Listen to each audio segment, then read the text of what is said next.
Bonjour et bienvenue à cette nouvelle édition du Monday Report de Bordier. La politique commerciale des États-Unis à l'égard du reste du monde demeure le facteur qui va déterminer l'évolution de la conjoncture économique au cours des prochains mois. Après le choc des annonces de droits de douane prohibitifs la semaine précédente, l'administration Trump a revu à la baisse les taux d'imposition des importations américaines la semaine dernière pour une période de 90 jours pour donner du temps aux négociations.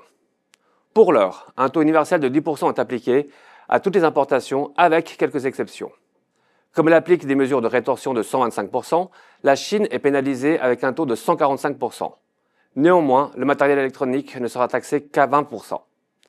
En moyenne, le taux des droits de douane sur les importations américaines est d'environ 25%. S'il devait être confirmé à la fin des négociations, ce serait le niveau le plus élevé depuis le début du siècle dernier. Un autre monde. Le revirement, même si partiel, sur ces droits de douane a permis aux actions de rebondir fortement aux États-Unis. Elles sont en hausse de 5,7%. Ailleurs, les actions subissent encore le choc et reculent de 1,9% en Europe et de plus de 3% en Suisse et dans les marchés émergents. Cependant, le manque de stabilité et de visibilité au niveau politique réduit la confiance des investisseurs envers l'administration américaine.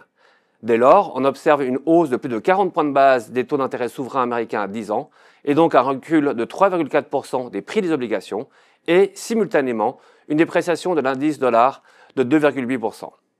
Le rebond important de 6,3% des cours de l'or traduit lui aussi une certaine méfiance vis-à-vis de certains actifs en USD. Cette semaine, les données économiques à surveiller aux États-Unis seront les ventes de détail, la production industrielle, ainsi que plusieurs statistiques sur le marché immobilier.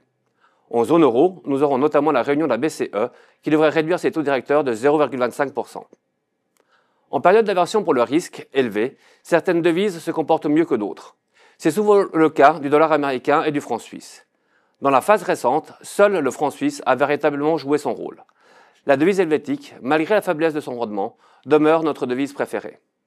C'est tout pour aujourd'hui. Je vous remercie pour votre attention et vous dis à la semaine prochaine.